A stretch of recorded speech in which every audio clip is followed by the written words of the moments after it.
Hello, I am Feeding Master Koi Wrestling. This game I'm about to show you illustrates the importance of economy in chess. That is, if you can do a move that does one, two or three or even more things in one move, oftentimes this can lead to a win. This opponent only has one move to respond to your move that does several things at once. So let's go ahead and see a game of such an example. In this game, I was black against a class player. So knight 6 is to stop e4, because if white gets e4, that's called the ideal pawn center. I start back at the center. So this formation that black's doing here is called the Benoni. So white develops. Black's idea, black gets an imbalance, but white gets a little space advantage. So usually white can get a slight plus, but the imbalance makes it possible for black to win. So if he needs to win, this is a pretty good system, actually. I do need to win because my opponent's much lower than I am. So you got I castle, he castles. Pretty normal stuff so far. So the point of bishop g4 is, first of all, the bishop doesn't have a lot of squares to go anyways. But when I take on f3, knight bd7, and I have e5 to play with. John Donaldson did this against me before. That's how I even know about this. He got me.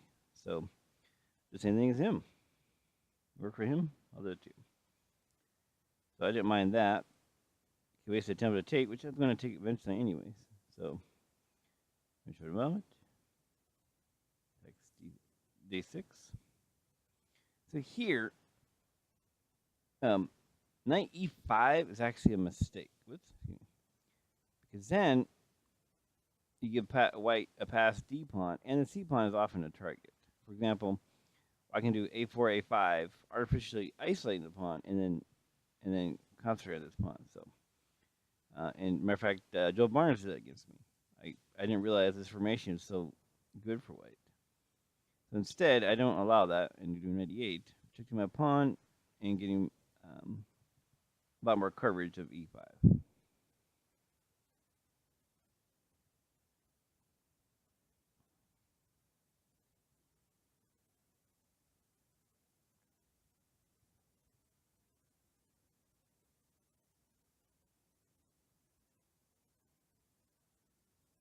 So of course, white doesn't want to give me the bishop. Plus, it ruined his pawn, so he doesn't want to let that happen. So he backs off. Fritz says white is slightly better. He says b5, pretty normal for the white side Benoni. This is pretty common too. The point of this is that if white pushes past, I go here, and then not only is a5 is a target forever, but I got a nice space on the queen side. Also, if I do something else, like doesn't matter what can do that, but something doesn't really matter. So this, then the pawn is fixed. And so it's definitely better to be on the b6. So b6, so I can push past if need be. He trades. I don't mind that. Says it well. All right, let's fix my knight. And so, if you're not sure what to do, improving your risk piece is often a very good decision. Take my bishop. Of course, got to take back. No surprise there. Second my knight, only safe square at d7, so I go there. Aggressive move. King g2 is a little bit better. Slightly. I want to get b5 in. With the trade, I'm okay with the trade because white's advanced pawns. See, the thing about advanced pawns, while they can be a strength in the middle game, in the end game, they can be a weakness because advanced pawns are easier to attack and to pick off. So I didn't mind trades at all.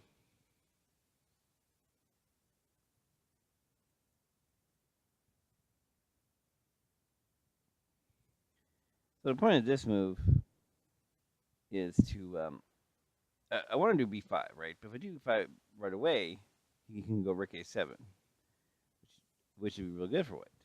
So I want to prevent rook a7. So I still want to do b5, but now he doesn't get information of the 7th by doing this. So I finally got my plan in. This is beginning b5 is a key plan for black and Benoni. So white should, of course, take this to open up the A file.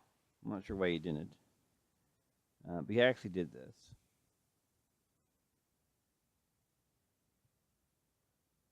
So now I have a threat. Threatening b4, of course, because if he moves the knight, I get the pawn. So he defends the against the threat. So here I saw an interesting idea. Do a pawn sack, but I get some squares.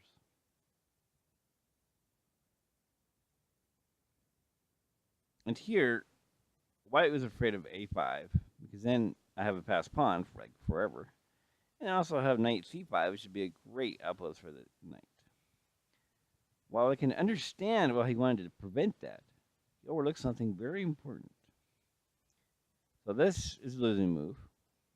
And the reason why is because I have a move that both defends the rook and attacks another piece. Because remember, his knight's hanging. At the moment, I can't take it, right? Because if I take it, right, you'll just go smack, and there goes my rook. So I can't take it right now. But I do this first, I not only protect the rook, which means I can take the knight, and I protect the bishop. And of course, there's no legal move that can cover both threats at the exact same time. So he is going to lose a piece, but he does have some pawns to help compensate for that. So he can play on, which he does, but still, if I play properly, black should win. So he wants to keep the bishop, so naturally I take the piece. And so he takes here, since my knights are kind of out of play here. Here I did something kind of risky. I played g5. And this is a good response. So here, I thought, if I sack my piece back, I'm going to get some very powerful passed pawns. In fact, I'm going to get my piece back, actually. That's what I saw with the piece. Okay, yeah, go ahead. Get your piece.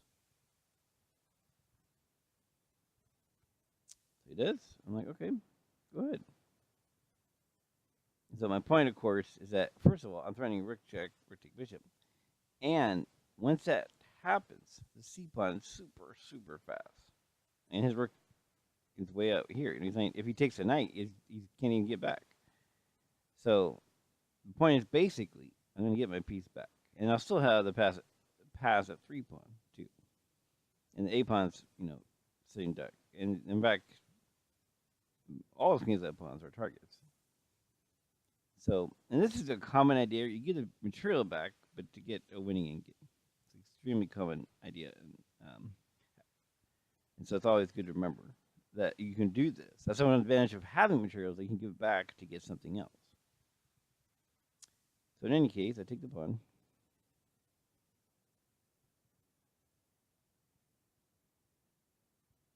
He tries to attack the knight. First, I check. Go to e6, of course, to cover d8. It also covers c5, too, so it's quite useful.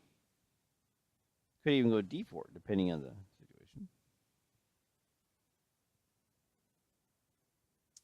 So in any case, I prove my knight.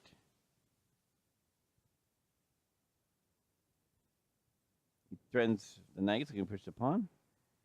Of course, he can't take the knight. Obviously, he can't do this, because it's, hey, queen mate, right? So that's no good. So basically, you can't take the knight. You'd love to, but this pawn, and of course, the rook can't get back either, because the pawn covers b1. So he has to take, which is good for me. So now I'm up a knight again. Up a knight, and his king's cut off, and his pawns are targets. So for black, he's feeling pretty good about this position. Versus black is clearly winning. That's a good. This is a good try, because if I do like a non-move, smack queen, And of course, he'd be winning if I allowed that. Fortunately, of course, I do have a defense. Simply cover the d8 with my rook.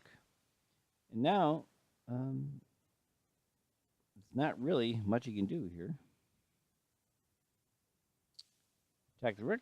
And of course, the point is, when the rook moves, rook to d7, and it should be an easy win. In fact,